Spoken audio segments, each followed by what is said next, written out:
নমস্কার বন্ধুরা। আজ ছিল রোববার।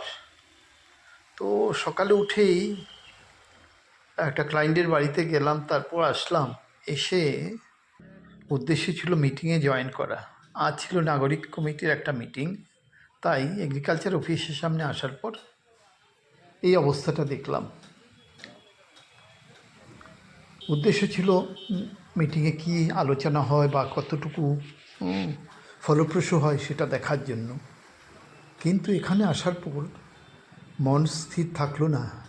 চিন্তা করলাম মিটিংয়ে গিয়ে কী হবে। এইসব জিনিসগুলো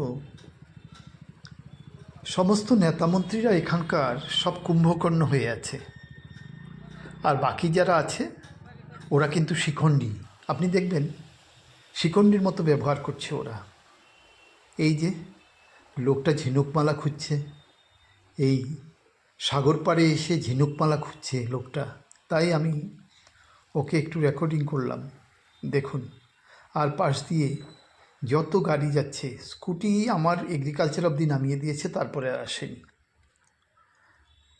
তো একটা কথা আলোচনা করতে হয়, 108 বলি, কতগুলো লোককে আমরা যখন বিশেষ করে প্রাধান্য দিই ওদের নামের সাথে, যেমন আমার গুরুদেব সিসি 108 স্বামী গোবিন্দানন্দগিরি মহারাজ বা সিসি 108 স্বামী কাটিয়া বাবা যারা আছে ওরা সবাই 108।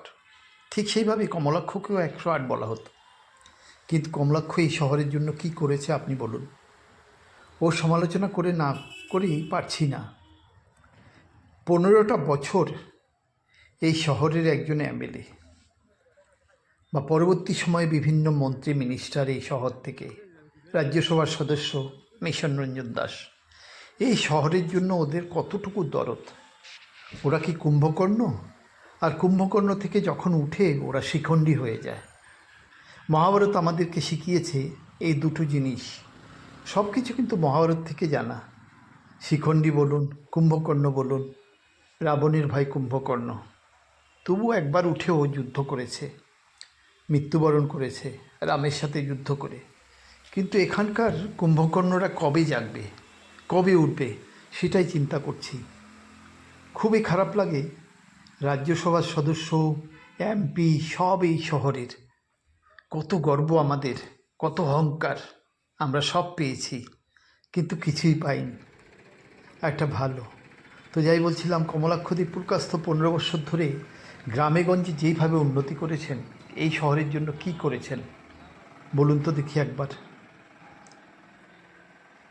আজ উনি কাঠিগোড়া গিয়ে খুবই কাজ করছেন, খুবই দৌড়াদৌড়ি করছেন মানুষের ভালোর জন্য, কিন্তু সেই কাজটা আমাদের শহরের জন্য কি করেছে? কখনো বড় বড় প্রজেক্ট, বড় বড় আলাপ ইত্যাদি করেছেন, কিন্তু কিছুই করেননি। তাই মাঝে মাঝে রাগ হয়। কিন্তু আমার খুবই স্নেহধন্য ছোট ভাই, ওকে আমি খুব ভালোবাসি মন থেকে। কমলাক্ষ 108। ভবিষ্যতে ওর নামের পিছনে শ্রী 108 না হলেও 108 কমলাক্ষ বলে পরিচিত হবে। কিন্তু এই শহরের জন্য কুম্ভকর্ণ যারা আছে ওরা যাতে জেগে ওঠে, ওরা যাতে আমাদের উপকারে, জনসাধারণের উপকারে কিছু একটা করে, যাতে করে আমাদের একটা সুখের রাত্রি, সুখের রাত কাটাতে হয়। যদিও কাল রাত পুরোটা 1টা থেকে 3টা অবধি ঘুমোতে পারিনি, কারণ কখন ঘরে জল ঢুকবে। যদিও ঘরে কিছুটা ঢুকেছে, তারপর 3টার সময় গিয়ে ঘুমোলাম। আর বাচ্চারা সবাই চিৎকার দিচ্ছে, সারা রাত ধরে ঘুরলে কেন, কি হবে, কিভাবে জল আটকাবে, সেটাই ভাবছিলাম। সেটাই ভাবতে ভাবতে সকাল 9টার সময় ঘুম থেকে উঠলাম। খুবই খারাপ লাগে এইরকম কুম্ভকর্ণের দেশে। তো সবাই ভালো থাকবেন, সুখে থাকবেন, এটাই আশা করছি। আর কুম্ভকর্ণকে জাগিয়ে তুলবেন। ধন্যবাদ।